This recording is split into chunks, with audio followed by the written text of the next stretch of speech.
y'all.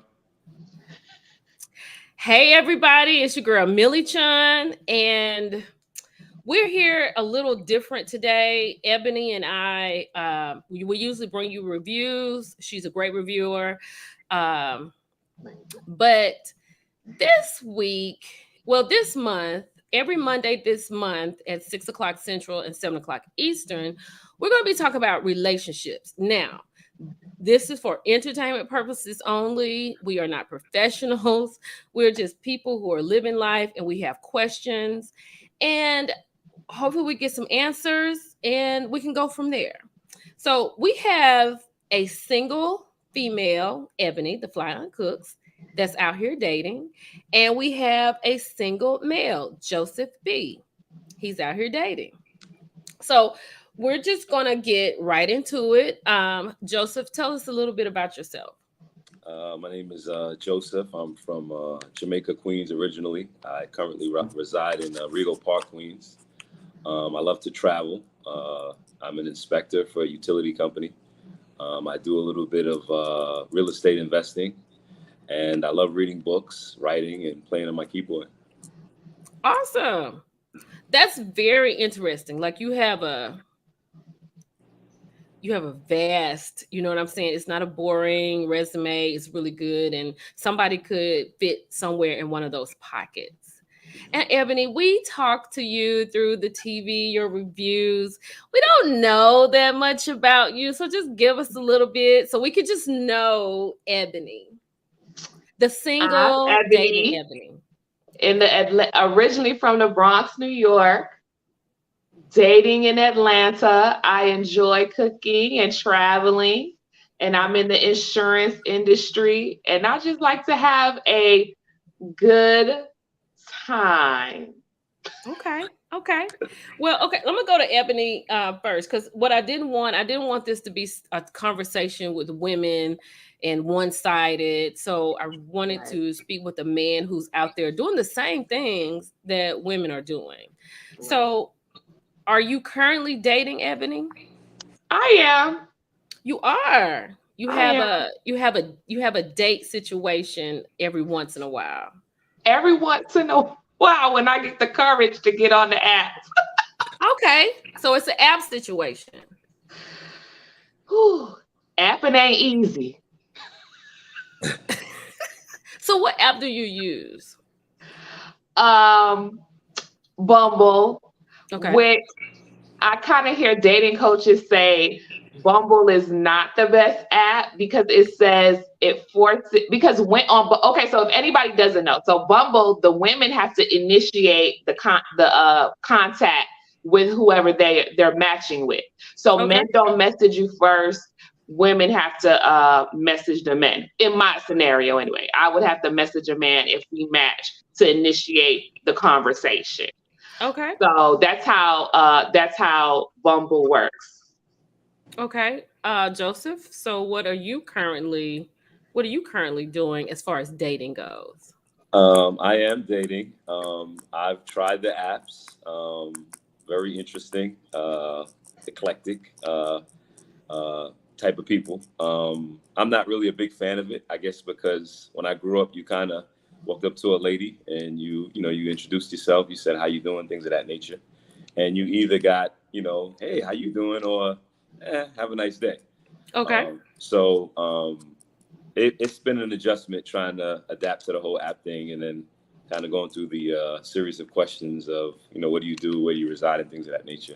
But I'm not really a big fan of it, to be honest with you. So what apps have you experienced with?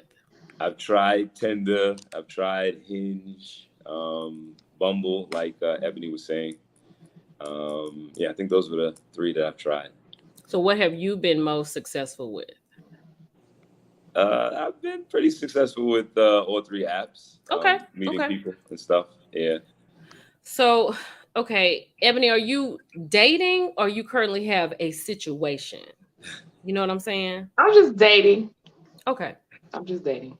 Is I that haven't fun? found anything or anyone that that gives me that thing like, oh yeah, I want to really like get to know you. I find like sometimes on a dating app, to a certain degree, what I'm mentally stimulated by and what I'm attracted to, like I'm like a mental person, so I love to be stimulated by good conversation. And Mhm. I feel like sometimes, well, a lot of times on the app, it's hard to find a guy that can kind of keep up with me in that arena. Oh, okay. So what is your experience, Joseph? Do you what are you looking for? Let me ask you that. When you're on the app, what are you looking for? So to be honest with you, I'm a little old school. I believe in happily ever after. Okay. I hope and yearn to find that. But I guess as I'm a lot older now, 45 years old, I know exactly what I want and what I don't want. And if I see red flags or yellow flags, I'll either try to work with it or maybe like remove myself from it, because you gotta take every day as a blessing, and that's pretty much how I try to live my life. So yellow flags. That's funny that you say that because that's not a color that we hear all the time. And yellow flags would help us not get to the red flags. So why do we sometimes just not pay attention to the caution that's out there? Like, or do we think that we can fix it, or do we think that it can change? Are we old enough to the point where we realize that you really can't change a person? You just have to. Everybody has to learn to adapt. What do you think about that? I think sometimes we do get caught up in trying to want to change people, and I guess we forget sometimes we should accept people for who they truly are. Hmm. But I also think in the early stages of any relationship or dating or things of that nature, you're going to see, a different version of that person. I believe, once you're at that 6 month mark, you start seeing a person's true colors. If they maintain that same energy that they had from the very beginning, then this is probably who they truly are, which is good. So the representation, the Mhm. representer, the person, Yes, that's what I like to say as well. You're seeing their representative during yes, that first, Mhm. and it's right, slowly but surely the real them will start to peek out if they're playing that role for sure. right. So I think we've all been a representative. We've all had a representative. So in relationships, like with dating today, whoever is not married or looking to be married, like it's really hard out there. I see that in a lot of conversations, on a lot of blogs, a lot of posts, and I see a lot of women say, I'm just waiting, but when we meet these men or we meet these women, um, the initial is what we're attracted to. How do you, Joseph, navigate when that 6 month or that 6 week period, like when you start seeing something? So what happens is, for me, consistency is everything, and this is why I honestly believe being transparent and honest from the very beginning eliminates any impediments, because you're showing your true representative. Okay. So I just feel like most guys, they're gonna be upfront, they're gonna be honest and real, and that's all we pretty much ask for. And you beautiful ladies, just be honest and real with us. If you're Right. just here for the meal, say that. I mean, or if you know that you could potentially see a future, say that as well. I feel like when you're grown, you don't have to really kind of beat around the bush or play any type of games. Yeah, but a lot of people still play games. So if they say I'm here for the meal, right? I'm here for the meal. I just want to see where this is going to go. You don't get a call back. Like, what do you do? Like, Ebony, is that something you would say? Absolutely. Well, for me, I'm not going out with no stranger just for no meal. I'll eat by myself if I want to do that. I am very like hyper aware. Like we are meeting out in public where it's tons of people. I don't want to just meet up with somebody for a meal because I've learned that there's really no such thing as free time. All Right. time is expensive. My time is expensive. Your time is expensive. And when I decide that I'm going to step out there and do something, it's somewhat of an investment for me, Okay. getting to know somebody and doing all of the things, texting and whatever.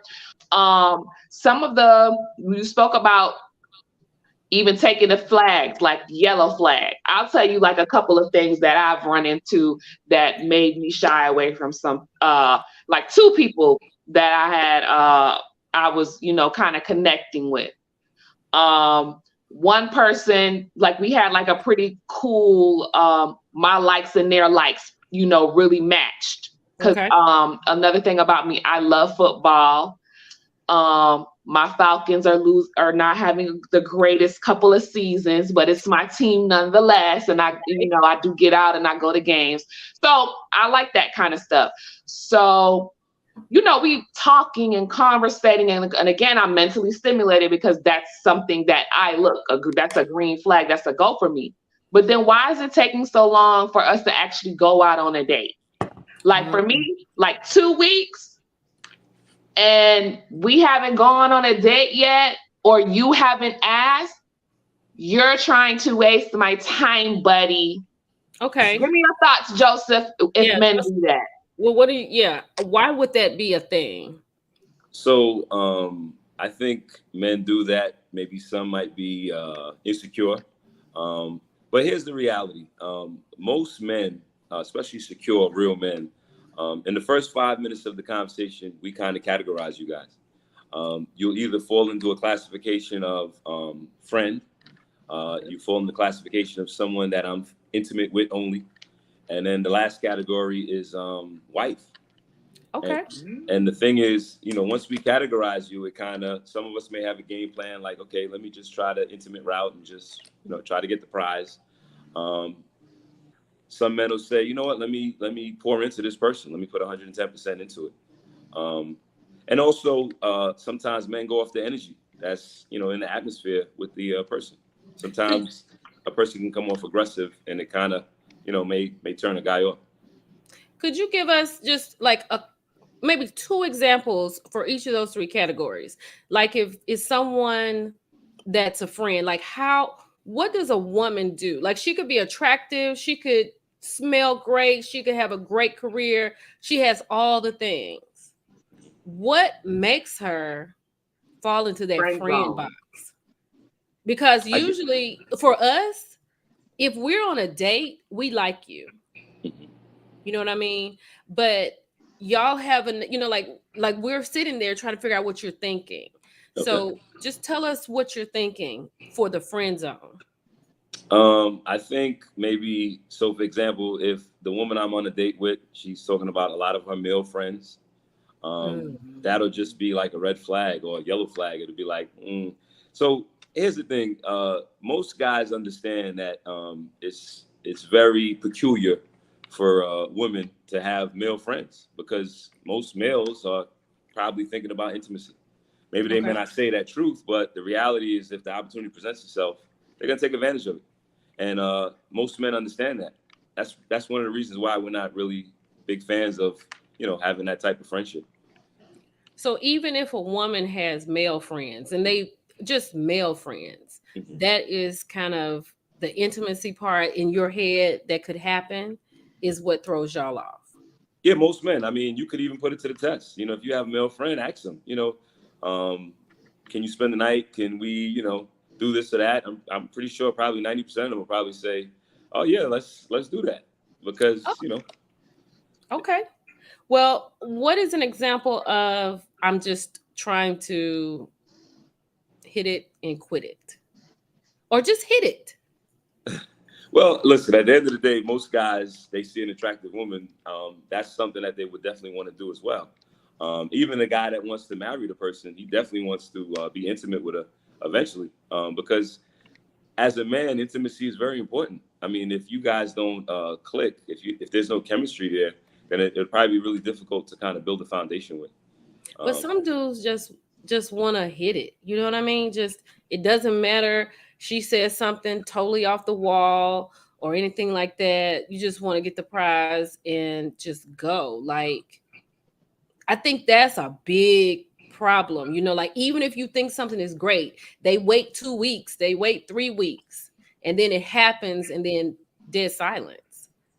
Well, I guess it would depend on the dude's maturity. because, you know, when I was younger, if a woman gave you the prize too early, then it was kind of frowned upon, like, oh, she's loose. But I think as you get older, I want to say maybe past 30, 35, you meet somebody, if you just have a chemistry with them and, you know, intimacy happens, you know, you don't look at it differently. It's not frowned upon. Okay. And you want to kind of, especially if it's bomb, like if it's amazing, you're like, okay, I really want to, you know, get to know this person mentally and things of that nature. But it's natural instinct for a man to have that thought process, because that's kind of the way we're wired. Okay. We see your beauty first. That's the first thing that we see. So let me ask you this. Let me ask you different about the marriage part. Okay. What makes you say, okay, she's the one? I would say it's probably a feeling. It's the way she carries herself. If she shows a nurturing way, a loving way, and if she kind of brings him peace, if she kind of uplifts him, these are attributes that will, you know, make a guy say, this is something that I want to pursue. But the other thing is, the guy has to be in that mental space to actually want to do that. You know, I remember a few years back, you know, I was on vacation with one of my buddies in Mexico, and, you know, we were partying and, you know, drinking and buying bottles and things of that nature. And I said to him, you know what? I'm at the point now where, you know, I'm ready to actually meet my missus and, you know, have a family and things of that nature. And, you know, after that trip, it's pretty much, you know, what transpired. So you kind of set the intention. So you have been married? Are you married? What's going on? Yes, I've been married. I've been separated for a couple of years now, almost at the conclusion of it. And I'm a fan of it. I think it's awesome to spend time with the person, get to know a person, and pour into a person. So you're separated, but dating, but you're in the process of divorcing. You can see how that would be a problem. If somebody came to you, Ebony, with that scenario, how would you take that? I think it all just depends for me. Like, because I think it's just so many factors. Like, if you're legally separated, that means like paperwork has actually been filed. None of that, oh, we ain't together no more. Yeah. You know, like if like you got paperwork that you're legally separated, I'm with that. But if you don't have no paperwork, that's a yellow flag for sure. Right. Especially because a lot of times people have, you know, they're like 5 years, you know, 6 years, and it's like, you know, what's going on? Why aren't we divorced yet? You know, right. and you know, there are caveats to that, but at least have a legal separation to say, here, look, I have paperwork. I'm not. In this day and age, anything can be looked up. You know what I mean? Right, right. So, Joseph, do you lead with that when you are dating? Do you like? I'm not saying that's something you just put out there at the restaurant. Like, when do you let someone know that? Like, because usually if we are dating, we are thinking you're single and we're looking at a prospect. Like, we're looking, you know, honestly, we looking way ahead than what y'all looking for. Like, at this point, at this age, in your 40s and your 50s, we are looking for the long term. So how do you introduce that? So I'm actually transparent from the very beginning. You know, I'll say that I was married currently almost at the conclusion of finalizing it. I'll say that I have a child, and I'm honest. I think one of the other things that benefited me personally was getting a therapist and working on myself, because, you know, and I'll say this, in our community, I think everyone should really consider getting a therapist, because it's going to improve you and it's going to allow you to evolve. And I'm striving to constantly become a better version of myself. I don't know this version of myself right now. So, you know, putting in that work to get to know myself is what it's all about. That was one of the questions from Robin. Why don't guys heal themselves before getting into another relationship?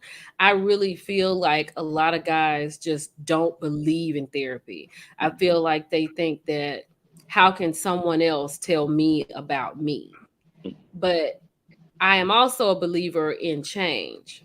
And I think that even I always say if somebody's newly married, I always say you're never going to be married to the same person after 5 years. If you Yeah. don't change with that person, then that could be the demise of your relationship. So that goes to yourself. If you're not aware of your change and you don't have the tools to continue to go on in the change that's happening, I think you could be the demise of your own self. So therapy is very important. Um, Especially now for whatever reason. I don't know. It's just it seems more um volumized now that we need that so much more. So Ebony, how do you feel about that? Like, have you ever been married? No, I've never been married. Okay. Is But that something you want to I do? Do you want to be married? yeah, I do. Okay. I'm definitely a girl, a young lady, a woman. I am someone that believes in marriage. For me, like, I have a lot of friends and they're perfectly fine with like never getting married. They have been married, not being married again. They're okay, in that standpoint. But for me, I definitely want to experience marriage. I want the marriage. I don't want the wedding. You get what I mean? Because Right. some people Right. want a wedding and they don't understand, you got to work behind the marriage. But I want a marriage. I want a life partner. I want someone that's my rock and I'm their rock and we can lean Right. on one another. So definitely I would absolutely love to get married. However, if that does not happen for me, through therapy, I've come to learn how the coping skills that it's not the end of the road for me if I don't get married Right. either. Right. And I think a lot of women do feel like that. I've been married twice, and I think I love being a wife. I know I'm a great wife, but I think when I realized that the change part of it, if you don't change and adapt with the new people you are becoming, that was a problem for me. So I mean, I don't know if I want to do that. I don't know yet.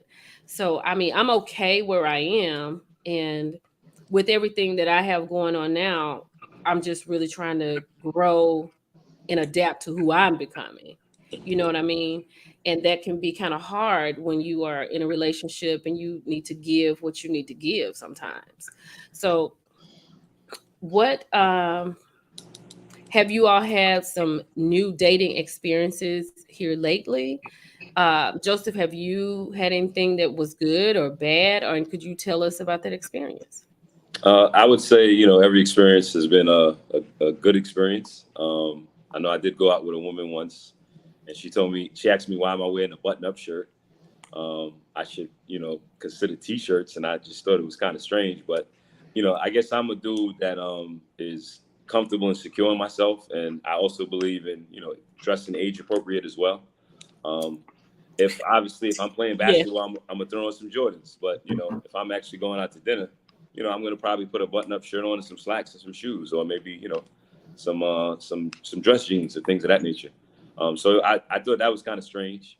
Um, and then I guess one of the other ones, someone asked me if I wanted to go Dutch, and Ooh. and I was like Dutch, like, and I guess that means you pay for your half and I pay for my half. And but if I'm asking you out to dinner, I'm gonna be the person that's gonna kind of foot that bill. Wow. I was watching Ready to Love, and I'm not real big on it, but I know that this guy Q was talking to this girl, I can't remember her name, but she asked him, did he date white women? And he said that he's on the show for Black Love. And I noticed, I said, sometimes we can really talk our way out of a great relationship and a great guy, and vice versa. Because sometimes men can open their mouth and just mess up the whole entire situation, and you're ready to go. Right. So, Robert had a question. Do you have a timeline on when to start dating while being married, or AKA separated? Like, how long have you been legally separated? What was the time you feel like, you know what, I just really want to talk to somebody?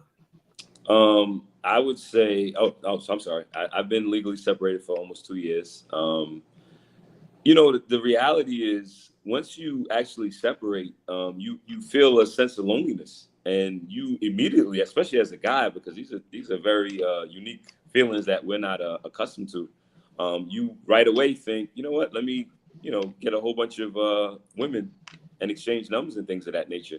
But there's a time where you kind of reflect and you kind of process, because we as men kind of we're like problem solvers by nature.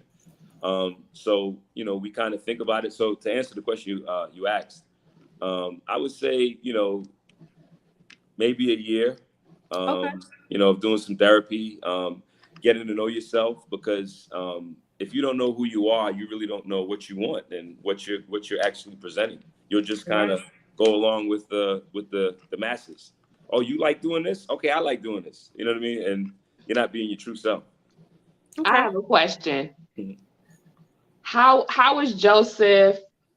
How is dating Joseph in therapy versus Joseph dating out of therapy? Right.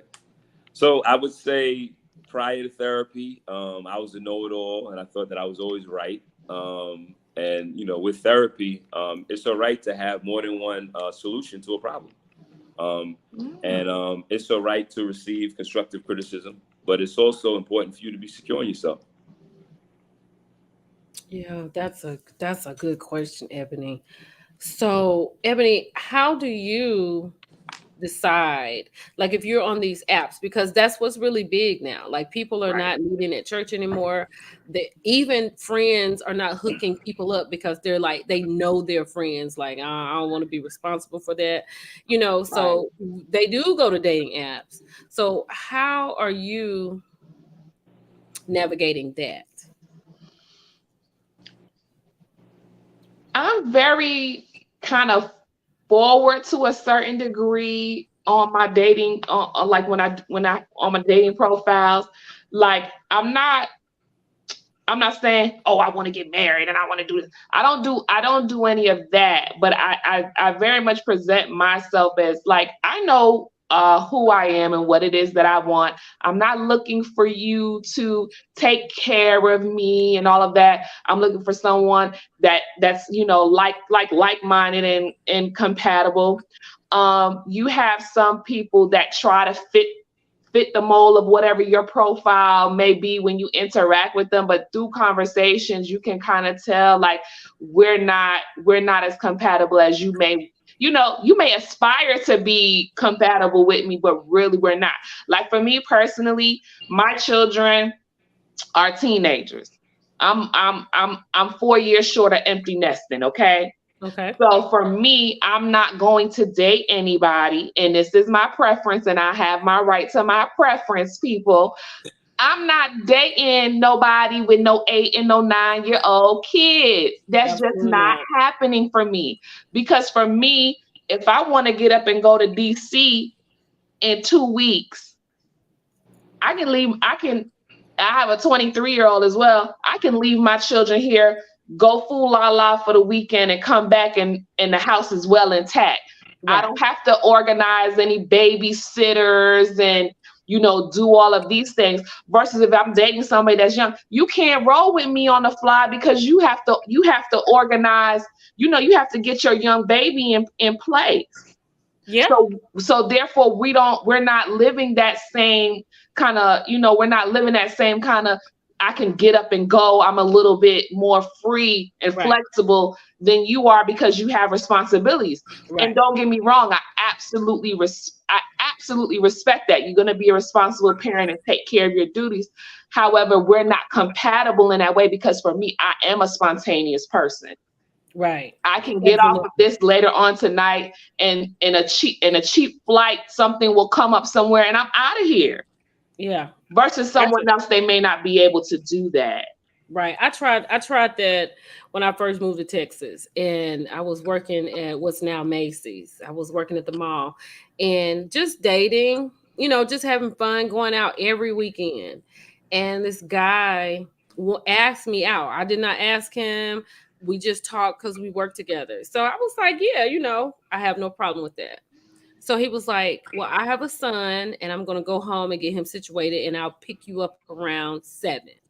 Okay, that sounds great because you can handle, the son is not coming with us. So I'm getting ready, 6 o'clock, 6:30, I get a phone call. He was like, the movie doesn't start till 8, so I'll probably be around, we'll go to the theater around near you. Okay, no problem. 7:15, 7:30. I'm like, what's going on? Well, my son, I can't get him to sleep. I said, I tell you what, I'll let you know how the movie was when I see you at work. Because I could not do that. Like for the longest, like I didn't even date guys that had kids. That was my preference, and people's like, well, you're never going to find anybody. I was like, every man doesn't have children. Right. But after I had a daughter and I was divorced, then it became, okay, I can date a guy, but I'd rather he have a daughter and I'd rather her be a little older. You know what I mean? So it changes. But now my baby is almost 17. And like you said, I can just get, baby, I'm about to go out the happy hour or whatever, and I'll be right back. Right. So yeah. Do you and have nobody, and I don't think anybody, once you become used to having a certain level of flexibility in your life, you don't want to go back into restricting yourself again. No, because you've already restricted yourself for so many years when you were raising them and you were young and everybody else is having a good time. So now you have this autonomy where you're free to a certain degree to do, just jump out for a little happy hour and then come back in. Mm-hmm. Nobody wants to give that up. Well, I mean, some people may, but me, I'm not interested in giving that up for something that may not even pan out. Well, let me ask you this question though, not to interrupt, but what if you meet this guy that meets your criteria in every aspect except for that? You're saying that you guys would not give this man a chance? I mean, he's handsome, he's tall, he's financially secure, he's respectful, he's traditional, he treats you like a queen. And that one little hiccup, you're saying that you wouldn't give this man a chance? No, I'm not saying that. I'm not saying that. I'm not saying that. I'm not saying that. But for Pookie and them, I'm not giving it up. Yeah, definitely not Pookie and them. But it would definitely have to be a situation where, like Robert said, we lay everything out in front of the table, but you would definitely have to have that under control. You know what I mean? Just, do you have a good relationship with her mother? Like, I don't have time for that kind of stuff. Right. Like, right. And then you do it like, let's have an understanding of how we can be together. Don't say, and I mean, for real, be honest. Like, if you can't do it, just say you can't do it. Then we can work around that. But don't try to make these spontaneous situations. And it's like, oh, I forgot. I got to go to my daughter's soccer game. Okay, that's going to be a problem for me. You understand what I'm saying? So, I mean, because you have to be thoughtful behind it. Because I think for women and men, we all want to be thought of in a certain way and be made to feel, important in a situation, both men and women. So it's like important if you have prior obligations. And don't get me wrong, I know things happen, it's out of your control. But there are some men that you date, and this is why I came to this rule, because that was his excuse every time we were supposed to meet up and date. Nobody could watch the daughter. She was like 5 or 6. Nobody could watch the daughter. Oh, the mama tripping, So that's really where that came from. It's like, why am I even doing this to myself? Because if we can't even meet up for dinner. Yeah, for dinner, and this is the issue.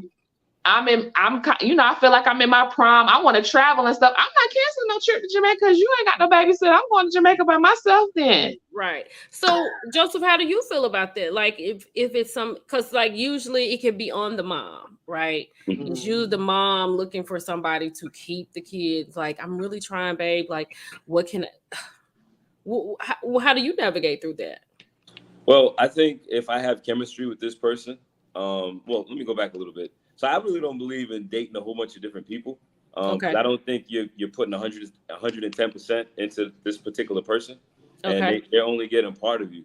So I feel like it's a disservice. But I think if you have chemistry with this person, as long as it's not something that's your deal breaker, I think you should advance with it and just see how it flows. Listen, time is going to reveal everything. You know what I mean? It's a Yes. fact that that's going to happen. But I don't think, me personally, I don't think you should kind of shut yourself off from a potential happily ever after. You know, I worked with a woman who said any man she's with, he has to make over $500,000 a year, and he has to be all of this and that. And I remember a colleague and I were talking to her, and I said, "What if you meet this amazing guy?" And she's like, "Oh, I just wouldn't settle." You know, fast forward some years, she ended up with a military guy who made, I think, $70,000 a year, but he had no Absolutely. debt. He had a home. He had, you know, a whole bunch of acres of land, and she lived happily ever after with this guy. Thank God she was smart enough to realize, you know what, let me not be closed-minded in this Right. potential thing, because, you know, as we get older, you know, you realize a lot of things. And for her, she kind of opened her eyes, and, you know, it all worked out for her. Okay. Well, speaking of that, the segue into settling, right? Because that could be a situation where she felt like she settled, but it worked out for her. You know, we do as women sometimes we have these aspirations for men, and we don't want to settle. You know what I mean? Because we feel like we deserve the best, and we do. And sometimes women don't give men, you know, like I'm not saying I want to struggle at this point, at a particular age. I'm not trying to struggle with anyone. You So know what what I does struggle mean? mean to you, though? What You know, do you like mean by that? if we're just, if I'm meeting you and, you know, like if you don't have something where you're a salary and you have, you know, you have a solid situation, I can't talk to you if you're the manager at Papa John's. Like I just don't, I'm sorry. I just can't, that's not where I am right now in my life. But if you are an owner of Papa John's, that might be a little different. You know what I'm saying? Mhm. And I mean, just, I don't know. So I just, the thing I would say to you is, you know, statistically speaking, the average man in America makes only about, I think, $45,000 a year. And then when you kind of go to the higher echelon men who are 75,000 or more, that percentage gets even smaller. You know what I mean? yeah. So Yeah, yeah. I believe we're all going to have to compromise and settle to a certain extent. Mhm. You just have to realize what's your deal breakers, and, you know, can I overlook certain things? You know Well, what let I me mean? ask you this. Let me ask both of you all this. When it comes to that with those statistics, and if you look outside of your race, and it may be where that 75,000 is actually 100,000, that's the base, Mhm. you know, and you get everything that you're looking for with that one guy or that woman. You get everything. It's just a different race. How you feel about that? You want to go first, Emily? Or? I'm open to it, but I've never dipped my foot in the pond. It's hard. It is. I don't know what it. I don't know what it is, but I've been attracted to other races before or Mhm. whatever the case may be. But I just, it's something to me that I'm just like, I don't know. My chocolate brothers just. I just. I understand. I don't feel like it's any kind of betrayal because because when I see black men dating outside their race and they are happy and they are sound, I'm loving it. But for me, I just my chocolate men, I just eat them up. So what about so what about you, Joseph? Well, I mean, you can never go wrong with a black man. I mean, you know, we're just amazing in so many different aspects. So, Oh, okay, I'm talking but about would you date? but I'm sorry. But going to your question, you know, I think for me at this stage in my life, it's, you know, who brings me love, who brings me peace, who brings me happiness, you know, who's God fearing, who can give me that hug after a really long, strenuous day. That's what really matters. Now, I will say I do hope it's a sister, but only God knows what He has in store for me. You know Right. what I mean? Right. That's what matters to me. That's what's important to me. I would be open to, you know, to it. Okay. Okay. So once you are divorced, Mhm. and I know you're currently dating, Mhm. do you want to be married again? A And hundred- Oh, I'm sorry. go ahead. No. What was your second question? I'm sorry. Do you 'Cause I want kinda to be married again? And how much time are you going to give yourself? So 100%, 110%, I want to be married again. Again, I'm a firm believer in it. I believe in happily ever after. I know that's probably the minority now, but I do believe in that. Hmm. As far as time, I can't give you an exact time frame where that's going to be at. I think with the work that I'm putting in, I don't think it would be a very long time. Okay. Um, but I can't give you an exact number. But I definitely want to settle down and grow old with somebody. You know what I mean? You see these love stories in Notebook and things of that nature, and you say, you know what? I say, you know what? I want that. I want to be 85 years old with my plaid shorts on and my high dress socks and And your spanking my Jesus significant other's sandals. butt. You know what I mean? Like, hey, baby. You know what I mean? Like, I believe in that. That's so good. And that's so good. And you may be a very rare breed, sir. You may be a very rare breed. I mean, that's great. And who knows? We'll get all your information here too, so Okay. that if somebody sees this, yes, I have Ebony. a question. Okay. Mhm. Okay. Okay, so since we're talking about like timing and so on and so forth, Uh-huh. what do you feel about, when ladies say, they have like a 30-day rule or a 60-day rule or a 90-day rule? What do you, you're at a date and you take a woman out and you conversate and you kind of hear them talk about that? Is that like, what's your thoughts on that? So I don't think you could really put a time frame on chemistry, because we might just have a moment where we're walking against the water and the stars are shining and the moon is at its brightest point, and we just lock eyes and we have a moment and it manifests. Now I will say this: I learned at a very young age. I think I was probably 16 or 17, that you women already know before the date, when you're going to be physical with said guy. So that's something that always stuck in my head. That okay, the woman 95% of the time knows when she's gonna do it. Yep, not 100% of the time. 100%, We know yeah. 100% of the time when we getting ready to go there with you. We already know that. Right. We're right. just hoping. We're hoping that you don't say anything dumb. Like Right. literally, I can pack this pocketbook up and just I'll text you tomorrow. Right, I will text you tomorrow, sir, and you don't even know how close you got. You have no idea. And then I think women sometimes they just let you think that. You know what I'm saying? That they let you think that it's we'll call, the calls get less, then we'll get to texting. I'm sorry, I fell asleep, and then it's just gonna fade on out.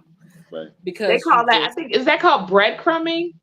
I don't know. That sounds good. I'm gonna start looking up some dating terminology. I think that's breadcrumbing. Okay. But I think that oh, she said yeah, she said that's what it is. Okay. So I mean, I feel like, let me ask you this, Joseph. Okay. As a man, and I mean, I don't know if you've cheated in relationships.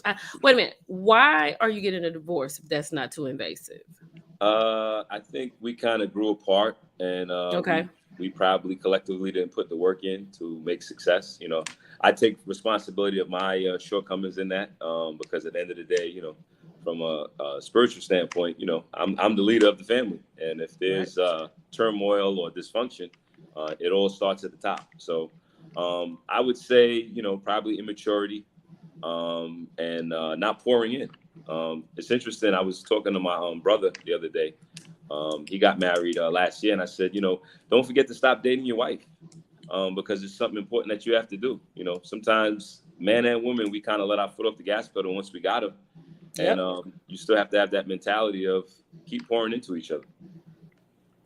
I want to say that was such a great response, because it started and ended with you. It wasn't about anybody else. It started and ended with you being accountable. Mm-hmm. And I think a lot of times in dating, that question right there, the answers I have gotten, oh my God. Yeah, because accountability is very few and far between.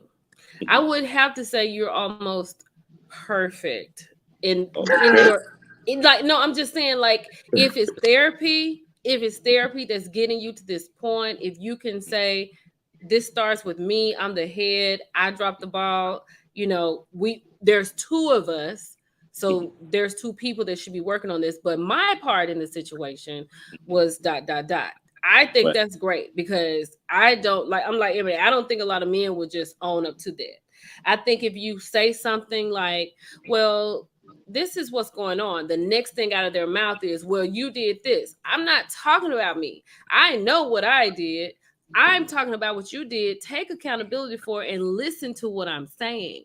Mhm. And I think a lot of men are like that. Like they can throw it out at you, just dart it out. And you can say one thing and you have just like, oh, that's what you want to say about me? You said all these things to me. Well, I can't say something to you? I'll say this: it's human nature to get defensive when you feel like someone's attacking you. And Mm-hmm. obviously, presentation is very important as well. You know what I mean? If you say, you know, baby, I really don't appreciate this, you know, you'd probably be more inclined to listen. But if I'm like, baby, what's wrong with you? Why are you doing this? You're gonna Right. naturally get defensive. You know what I mean? Words matter. Right. Words and phrases matter. Yes. And I think a lot of people don't. And I think that's the most important thing in therapy. I think it's important to learn how to what's the word? To successfully argue, if that makes sense. Successfully debate, you know, not to where you're, you know, loud and cursing and stuff, but to the point where you hear what the other person is saying. And that helps a lot. It helps you a lot. So therapy is number one. It's number one. I'll say this also. I believe in any relationship you have, you don't know how strong it is until you go through some turmoil or some disagreements. I know sometimes we think, you know, it's not good to have that, but you're not gonna know how strong your relationship is until you have some arguments and things of that nature. I agree. Obviously, what you said, fighting fear, I think is important. And then sometimes you might just need a second or two to you know, process and decompress. You know, Right. I'll be back. I'll be back because I could say something and it could not be fair. Right. Right. You know, and that could just really end something, or it could harbor some things. And now you got resentment and you got some ammunition in your court. And then if I hear it again, that's going to be a problem. And I'm so serious. So I think that's really great. I think, yes, number one, we got to have therapy. Number one, because you need to really work on yourself. Because Robin has said that again, like, why do men not work on themselves? For the most part, they don't think they're wrong, or they think that they're this great guy and something has happened that has something to do with us, you know. Or sometimes they just don't want to face the music. They just don't want to deal. So I'm gonna say this to you. I believe that we were programmed as dudes to kind of just deal with things on our own accord, or to kind of hold things in. I mean, I know, you know, you show weakness on the streets, then you could become a mark. You know what I mean? And it's one of those things that's kind of embedded in our head. But you know, obviously we're in a different generation now, and you know, it's good as dudes to have wolf packs of brothers that you can kind of talk to and bounce things off of. It's beneficial. And you know, again, I'm a believer now. You know, being that lone wolf is not healthy. In certain aspects, it is, but it's, you know, overall, it's not really a healthy thing to do.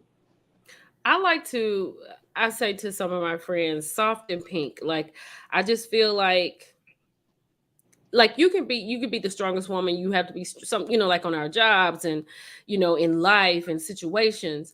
But I feel like in your relationship, women just really want to be able to be women, if that makes sense. Like, we don't want to take on all of the roles, or we don't want to have to worry about certain things. And when we can be soft and pink, I think your home can be great. You know what I mean? And just know you have someone come home to listen to you, to understand what you are going through. But at the same time, you know, you need to be able to listen too. And I think a lot of people don't actively listen. And that's a big problem. So what do you think about that, Ebony? I agree. As someone that of course, I love to talk. But I found as I've gotten older, I've learned so much more by just listening, like taking in someone's body language, just like even emotions with their hand, like the tone of their voice, like just really listening. And sometimes I can I can overthink it too a little bit. I could, well, do you really mean it like that, or whatever the case may be? But I've become a really good, keen listener. I also take it like an honor because my friend group, a lot of people do come to me and share their deep personal things.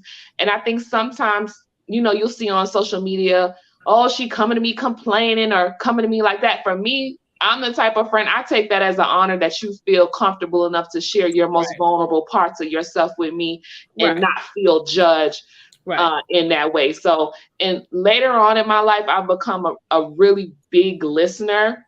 And also because what happens around me, I take that as signs and I take that in and how to try to, use that and appropriate it to my life. What I can do, what I can't do. So like even in this conversation, I've learned that, that initial conversation for me, oh, why weren't you with the last person you were with? That's that's super important that the person takes accountability.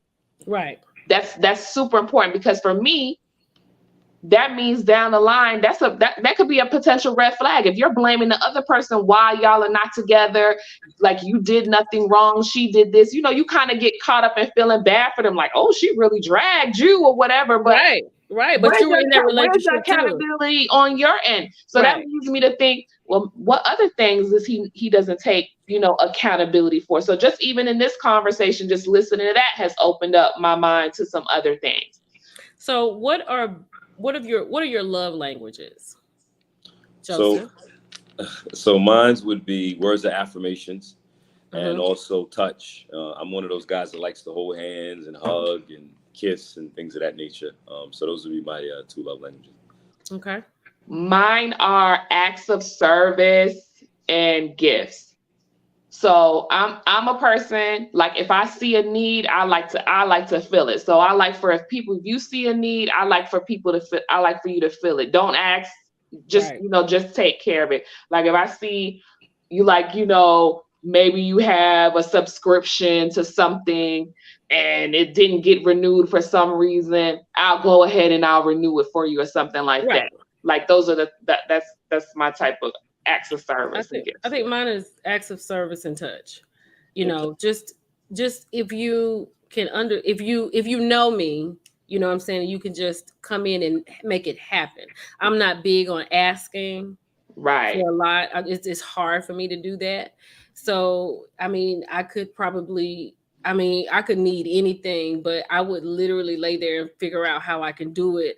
And all I have to do is ask, you know what I mean? And I just feel crazy, and then touch is very important. That's very important. I think that even like if we know during COVID, if you couldn't be around people, that was a very depressive moment for people because like touch is something you need to have every day. You need that every day. That's affirming to me that, this is where you want to be and that you love me. And so, yes, acts of service and touch. Absolutely. So what I would also want to say to add to what you're talking about, I think it's vital in a relationship to pour into each other, not with outside distractions like girlfriends or, fellas, but actually into each other in the relationship. And then the other thing is it's important for you guys to verbalize what you're thinking because you got to realize we're not mind readers. We can't, really know what you're feeling.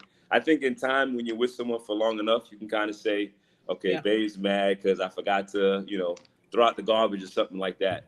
But I think going back to what I initially said about transparency, if you're transparent, you're gonna avoid a lot of unnecessary hiccups.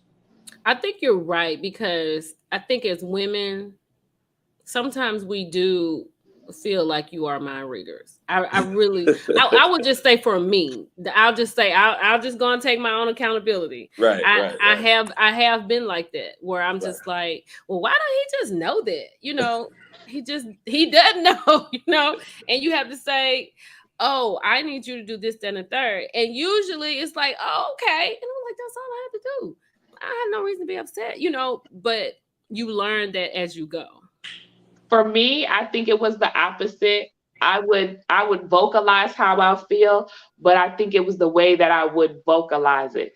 Because I was raised in I would say an authoritative household. So I speak when I would request things, I would speak with authority. And that's not the best way to get your point across with certain people. I've come to understand you have to convey your message for a way for a person to receive it.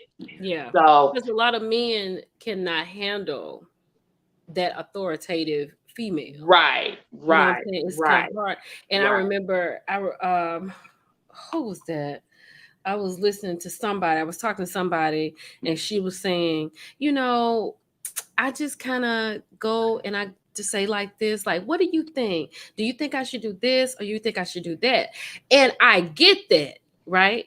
I understand that, because as a man, he has to feel needed and wanted and very much the man. So I got it. But sometimes, and I'm just talking about me, I don't have time to coddle. Like I'm ready to go. Like, can you get this done? If not, let me know and I can figure this out, because I don't have time to, like, options. I don't think you should give children or adults options. Sometimes we just don't need options. We just need to say this needs to be done or that needs to be done. Even that, two things sometimes can be too much for me sometimes. But you know, like, there's coddling moments. I will coddle, but then I have moments where I don't have time to coddle.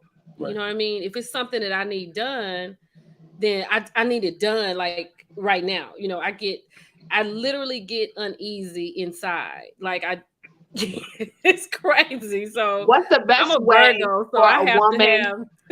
What's the best way, Joseph, or the best approach you've dealt with when a woman is trying to get her honey-do list completed? What's the best way to speak on that? I mean, you know, if you kind of did something intimate, you know, to your significant other, I mean, it'll get done like this. But I wanted to touch on something you said, Mill. So a man can handle any type of woman. The reality is most men don't want to deal with, you know, that type of situation, but we're equipped to deal with anything. I mean, that's just the way, you know, God has made us. It's just you don't want to have to battle all the time, because Right. obviously being African American, sometimes it can be very difficult for us both. But you know, when you come home, you're my serenity, you're my peace. You know what I mean? A lot of times a man will leave whatever stressed them out at the door and just come in and say, baby, I'm home. You know, how you doing, baby? You know what I mean? So we can deal with it. It's just we don't want to deal with that. We wanna just love. We wanna find joy and happiness, spend quality time and pour into each other. That's what we want to do. Okay. Well, before we tie this up, I do have one question, since we're talking about single people. Okay. I have to throw this out there. Okay. So cheating. Because women cheat as much as men cheat. So that's taking accountability, because that happens. But if you're doing everything that you could possibly do, like you're not going to sleep with a bonnet on, or you're making sure there's water by the bed before you go to sleep. I mean, I don't know. You just, like, what makes a man just really like, you know what? I'm just going to see I'm trying to see if I still got it, or what is it? So it's a lot of times it's a lack of, you know, you with somebody, let's say you're with somebody for a decade, and, you know, you got to constantly try to spice things up. You know, I remember being at work one day and I met an older gentleman, and he says, you know, one of the things that I do to spice up my marriage of, I think he was about 25 years. He says, I go to the bank and I get 50 singles. And he says, I put on some music and I say, baby, come on. And then, you know, he kind of puts the singles on that. And I was like, you know what? That's That's pretty cute. cool. It is. It's something different. You know what I mean? That's So definitely different. you got to constantly try to, evolve in that aspect as best as you can. You know, maybe you got to buy a pole in the bedroom, or maybe you got to buy some costumes. I mean, whatever you got to do to kind of spice it up. You got to do that. So, Ebony, what do you think? Like, as far as women, like, why do you think women do that? What do you think women cheat? Okay, well, Because I think it's different. I'm gonna give you two things. Women, I think it's different for women. I think it's a different way why we So cheat. I'm gonna say it's an cheat. emotional connection that's lacking. Mm-hmm. Like for me, I'm really like mental stimulated. Like if you have this, everything else is gonna follow. Right. Because I'm a person that very much wants, as a partner in a relationship, I want to give myself to my partner. Right. But I definitely believe it's the emotional connection usually is number one. And then number two, it could be could be seg. But I believe emotional lacking can be the number one reason. There's something lacking emotionally. Yeah. And I do want to say this. Cheating is never the other person's fault. Right. It's never the other person's fault. Cheating is because we are lacking something within when we cheat. Right. When we cheat. Point blank period. Is never the other person's fault. It's either we're not communicating what we're needing, we're not walking away from the situation like we're supposed to, because it does, cheating can affect you. It has a domino effect, yes. But for women, I feel like the emotional connection is lacking, and then number two can be the other part, the intimacy. Okay. And so are we okay? So the thing is, like, as far as cheating goes, I think, and because people say, well, why don't you just leave? Why don't you just leave? If you're going to do that, then why don't you just leave?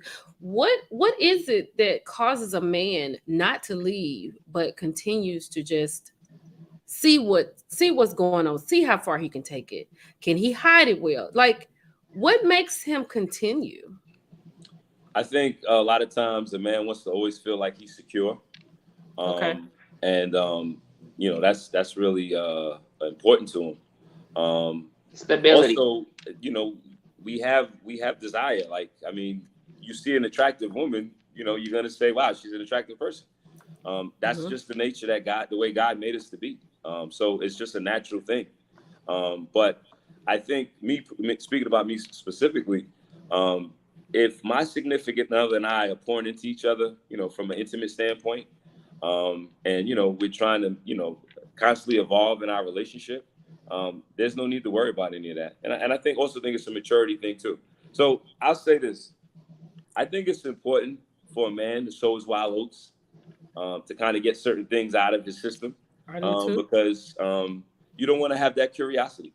You know what I mean? So if it means traveling the world or, doing some things, I feel like a man should do that. I 100% agree with you. And I know people that have been together since high school, they've been married, and it is great, but that's not everybody. Mm-hmm. I've always, I don't know. It's like when, like if you're going with somebody in high school and all that, and then you go to college, mm-hmm. and bam, this is not high school. Like, mm-hmm. what's this? Right. You can meet somebody whose dialect is different. Mm-hmm. You meet someone who's maybe he's a little rough around the edges, or he's not as rough around the edges. Like, wait a minute. And I feel like it's important for women and men to figure out what it is they really want before they, just dive into a marriage or even dive into an exclusive relationship. Mm-hmm. Because if you're with this person, I'm just going to use Ebony, who we know like on Bell Collective, Letitia and Glenn. Like Letitia and Glenn were together all through high school. Now they got a situation where she had some DNA results to be read at a reunion because it was 50-50 chance that he had got a woman pregnant. I feel like being together all that time, he had, you know, like if you get married, like you're in a box. Like now you can't do anything. You probably can go out with a couple of friends and do this, that, and the other, but now you are with this person. And as time goes on, you look at somebody and be like, well, wait a minute, what's that about? I don't have that at home. You know what I mean? So I agree with you 100%. So your wild oats. The other thing I would say also, to add to it, it's also, you also have to be mindful who you're around. I mean, let's say I'm a married man and I'm hanging out with my single boys going to, you know, to the club. It's going to be that one night where the star lines, where I had a real bad fight with my wife and this random beautiful woman comes up to me and, oh, you know what, how you doing? And you're like, you know what, why don't we exchange numbers and be friends? And then, you know, next thing you know, you're kind of caught up in a situation. You know what I mean? So, you know, who you're around is very important as well, to be honest with you. I agree. Great point. I agree. Great point. So, Joseph, just in case, there are some wonderful, well-adjusted, well-therapied ladies that sees this, that are very aware of who they are, and they know what they're looking for. Feminine energy. And they have feminine and they're soft and pink, right? Okay. If they would like to reach out to you, how could they reach out to you? I believe I have Instagram. I think it's RIP MMB. RIP?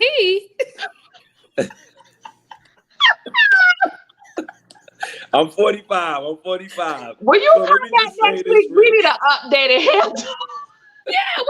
I'm gonna need you to go there and fix it. Not RIP, like Joseph. So let me say this. That's the first thing. Let's start right here. Okay. Let me just say this. This before you say anything, Mills. I'm not really a social media person because I'm not a person that believes you should put your business on Front Street. I've never been really a fan of that. And I think be a plus. I think that probably comes from, you know, growing up where you just kind of learn. You don't really put your business out there. So it's all kind of new for me, to be honest with you. So, you know, that's pretty much the thing. But I guess they could reach out to you and then you can kind of let me know. And, you know, we can take it from there. Because I don't want to put my email address out there. They're okay, like, no, we're not going to do that. Okay, if you need to get in touch with Joseph, you can DM Millie Chun on Instagram, Millie Chun 08 on TikTok, or you can message Ebony, the Flying Cooks, on TikTok and Instagram. And if this is something that you like, we could just make a love connection. Amen. How about that? This face. The dimples. And we could do a show on that. You know what I mean? The love connection. Then you would gain a bonus niece. Oh, Lord have mercy. Lord have mercy. So then, yeah, we could have a comeback. And if we have something, then maybe we could do a little love connection. That would be great. We could do a dating show. Okay, we're going to talk later. Yeah. But Joseph, I would really like to thank you for being our first guest on our relationship love series that we are attempting to do. Like I said, I hope that we can speak to some newly engaged people, some people who've been married over a period of time, and just some other things. We're doing this for the month of August. This is my birthday month, and I love love. I write about love, and I celebrate love. So I just want to know. I want to help everybody out because, you know, I feel like we're supposed to be with someone. So if I can help, I'll help. So I just want to say thank you for having me. It's truly been a blessing being on your show. Thank you. I also want to say thank you for having this conversation because a lot of times, you know, us brothers don't get a chance to speak our truth. And I really thought it was important. I thought it was important because as a single man, as a single Black man, I think y'all don't have a lot of voice. You know, sometimes we can make our decisions about you know, and we just need to know, you know, and we could be wrong. You know, we're not always right. Right. 90% of the time, but not the 10% when we're wrong. You know, we're just wrong. So this is a great time. So Thank you, Ebony. Thank you, Joseph. And thank you, chat, for being here. And I hope you all enjoyed it. And we'll see what we have next week. Talk to y'all later. Take care. Y'all have a good evening. And it's your girl, Millie Chun, and I'm out.